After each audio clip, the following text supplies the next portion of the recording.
You're listening to Titans of the Trades. I'm your host, Ryan England, author of Hire Better People Faster and creator of the CoreFit hiring system, a proven process to help growing companies attract and retain only the best.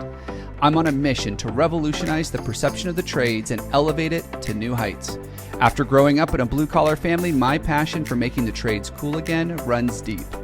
If you're a titan in the industry and want to be on my show, stick around until the end and I'll reveal how you can be my next guest.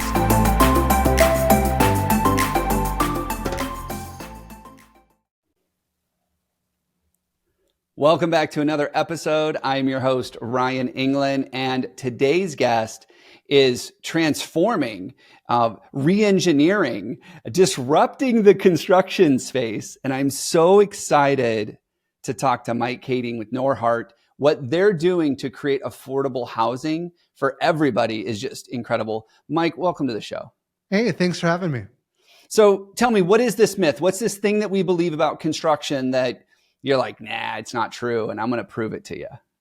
Yeah, most people believe that construction costs are always going to go up, but I believe, and we're actually achieving, you can see a substantial 20 to 30% reduction in those construction costs.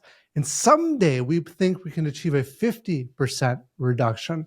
And ultimately, we can pass that on to the consumer and work to solve housing affordability nationwide.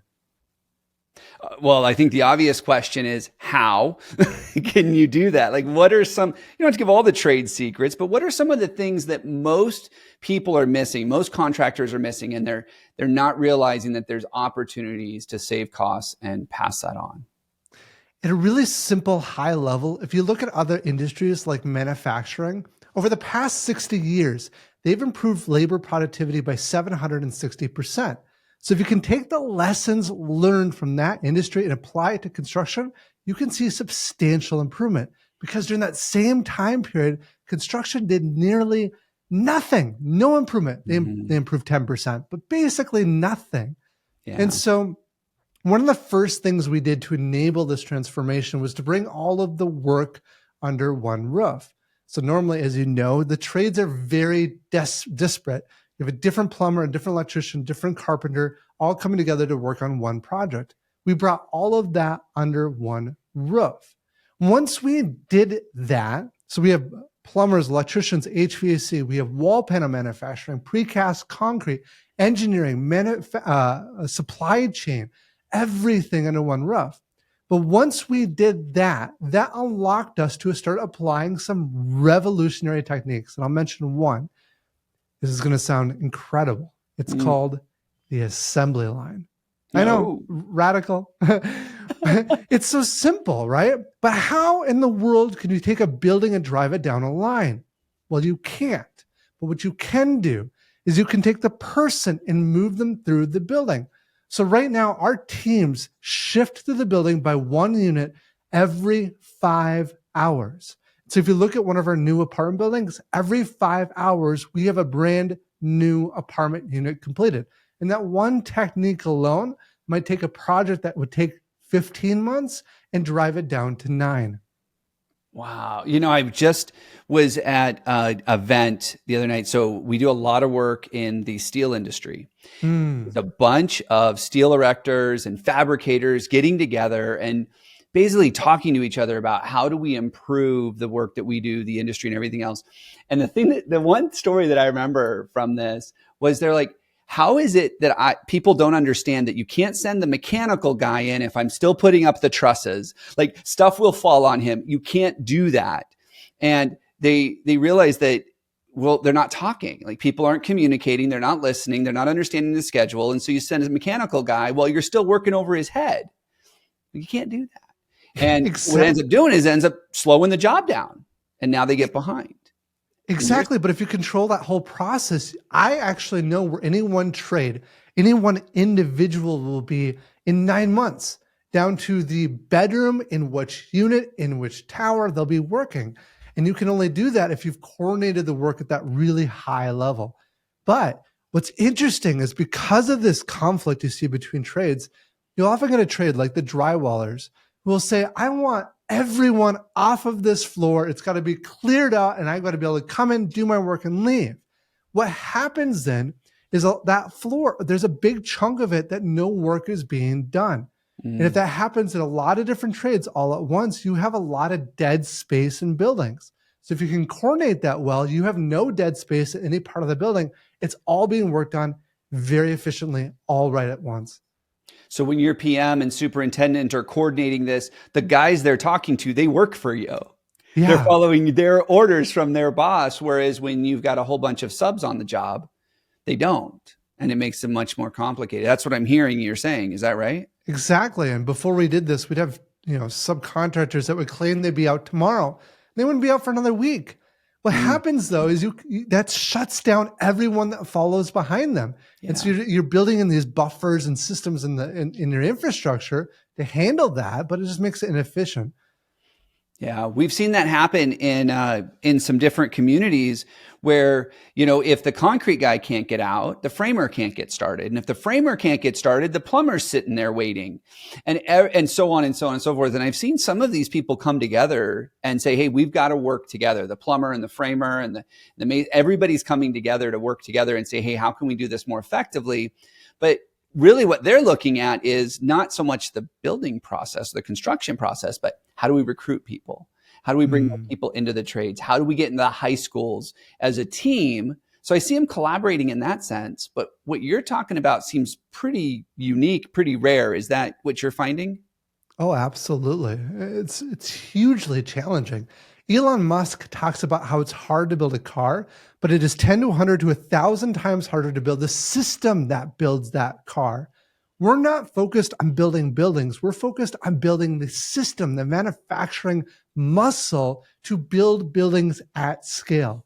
It used to be that apparel or clothing was a large part of our expense and overall budget. And today, for most of us, it's de minimis, right? It's almost a non-thought as far as how expensive our clothing is.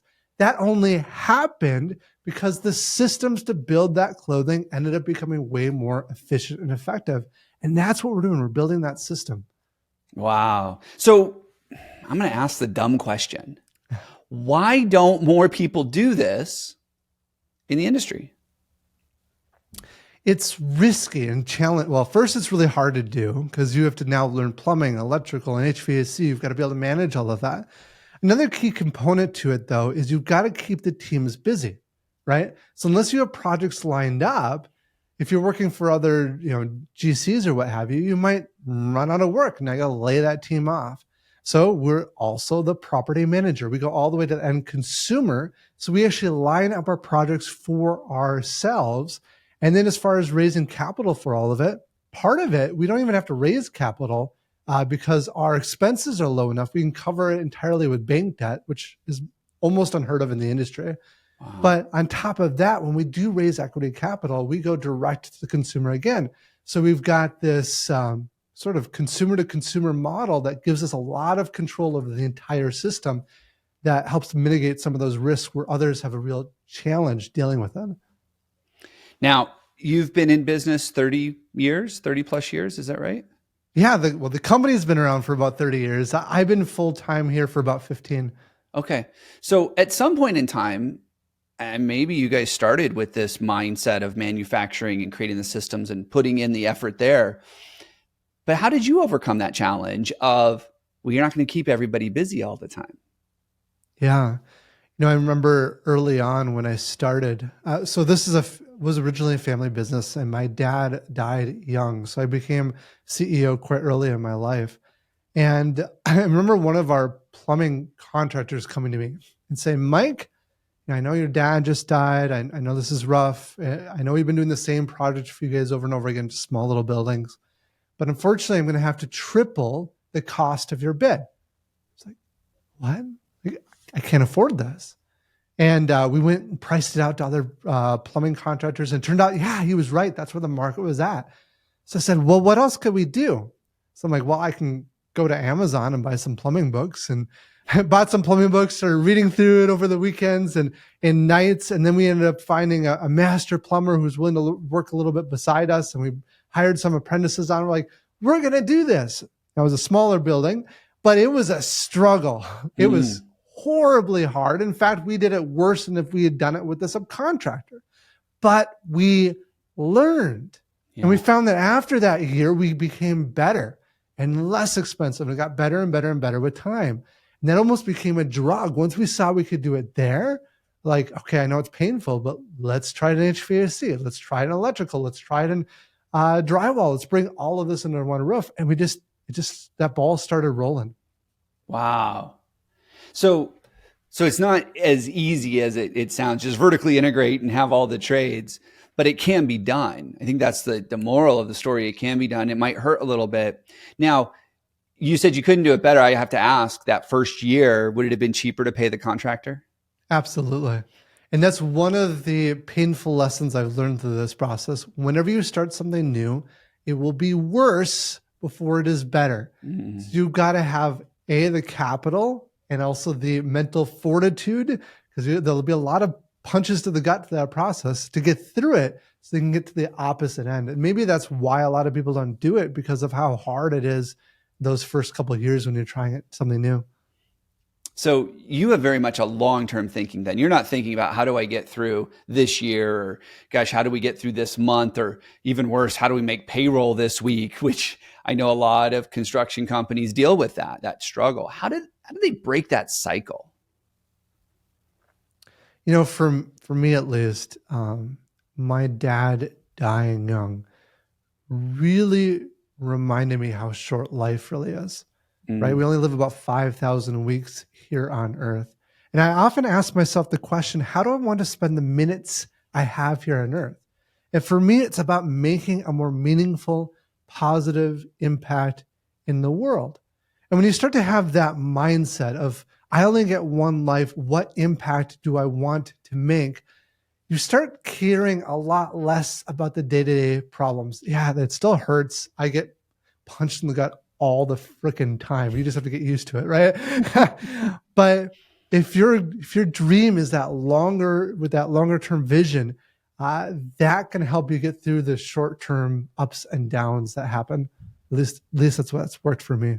I love that. Yeah, having more of that long term perspective, and I share in the work that we do, because I think that what you're talking about is, manufacturing was able to make all these leaps and bounds, and being able to reduce costs and impact labor efficiencies and all that, because you have lean, you have all of these books about how to do this, and all of these people that have set up the principles and done the work and created the system, and then you just copy, paste, repeat. But that's not really happened in construction. There's people out there doing it, but not at the scale it happens in manufacturing. And and you talk about lean there. Like, lean construction's been something people have talked about for a long time. And we looked at our industry and we're like, no one's really doing it well. Yeah. So we said, who in the world does lean the best? Well, Toyota does, right? Yeah. Toyota is the one that invented this notion of lean. So we contacted Toyota, and we now have a partnership with them. Their executives fly out to our sites on a regular basis, and they get us thinking about these issues in ways that I would never get exposure to from a lean construction kind of course. I love that. So you go outside the industry to get expertise and a second set of eyes, someone not in the bubble with you. I see the impact that can have when working with these contractors in an industry that I'm going to say has been stale. I think one of the reasons we have the labor crisis is because the world changed, and construction just kind of said, hey, we've been popular forever. We don't need to change with the world. And the world changed. And now people's tastes and what they want from a job and an employer, and what they consider purposeful, like what you were talking about, how do I make the biggest impact? 30 years ago, the generations weren't thinking about that. Today, I find a lot more people are thinking, how do I leave my dent here? Oh my gosh, I couldn't agree more. I mean, that's another foundational point to how we've done this, is you need the best people. And when I say the best, I truly mean the best. We will fly people in from other states to come work during the week and fly them home on the weekend. We have one employee that in 2007, Steve Jobs announces the iPhone, brand new iPhone. He walks off stage, and our employee walks on that same stage following Steve Jobs. Wow. When you bring that level of people together, they unlock doors for you. They make things possible that you didn't even know were possible. And I know many contractors look at that and say, Mike, that sounds expensive. And on a cost per person basis, it is. We pay top of market. We've got benefits that rival Google. We offer unlimited paid time off to our hourly construction workers. We do all of that. But what most leaders fail to understand is that the best people outperform the average by 2 to 5 to 10 times as much. Wow. So when you think that you can't afford to hire the best, my response is simply, you can't afford not to. Oh, I echo that, and I agree with you 100%.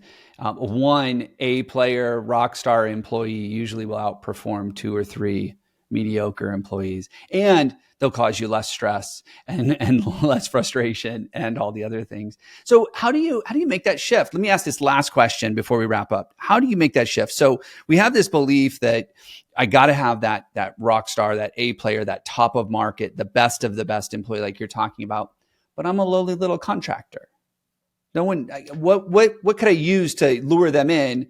I've been told that money is not the thing that lures people in. So what do I do? Yeah, there's so much to this to do it well, more than I can answer in a quick question, but a few key points. It starts with you as the leader. Know what your vision, what your values are, establish them then for your company as a whole as well, and make sure that you are 100% aligned to that, because people know when you're not. Yes. And then there's a lot to building a great culture that I can go into, but I would say the other kind of really tangible point is get really good at recruiting.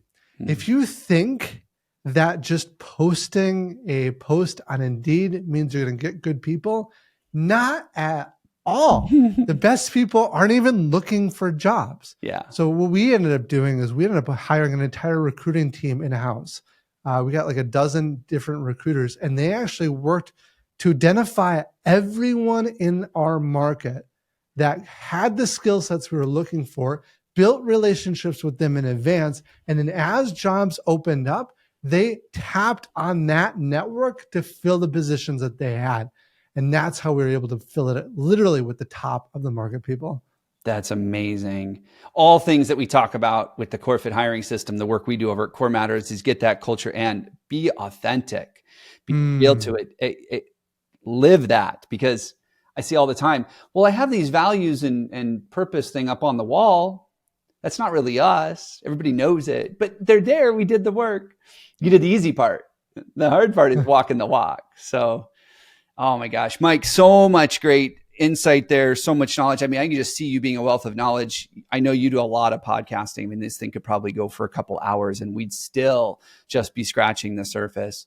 I want to thank you for being on the show today. How do people learn more about Norhart? Are there resources? Do they get a hold of you? Like, how do they find out what you're up to? Yeah, you can visit norhart.com. That's NORHART.com. If you go to the website, there's investment opportunities. But the other interesting thing is we have our own show called Zero to Unicorn. It's about the journey of small ed groups growing to billion-dollar scale. And one of my favorite guests was Michael Usland.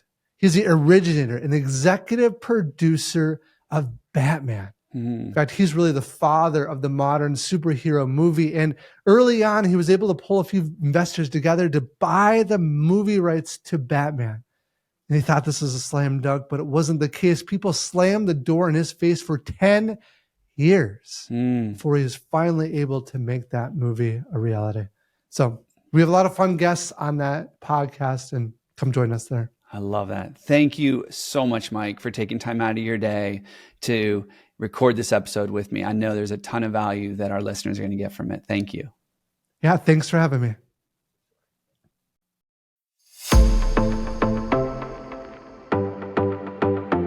Ryan England here. Thank you so much for listening to Titans of the Trades. If you're a titan in the construction, manufacturing, or skilled trades industry and would like to be a guest on my show, please visit podcast.corematters.com. If you found value in this interview, would you share this episode on social media? Just do a quick screenshot on your phone and share it with a friend or post it on social. And if you know someone that would be a great guest, tag them on social media to let them know about the show and include the hashtag Titans of the Trades. I love seeing your posts and guest suggestions. We are regularly putting out new episodes and content. To make sure you don't miss any episodes, click the subscribe button. Your thumbs up, ratings, and reviews go a long way to help promote the show and get me one step closer to solving the labor crisis facing the industry. Want to know more about how we're doing that? Go to our website or follow me on LinkedIn. Thanks for listening.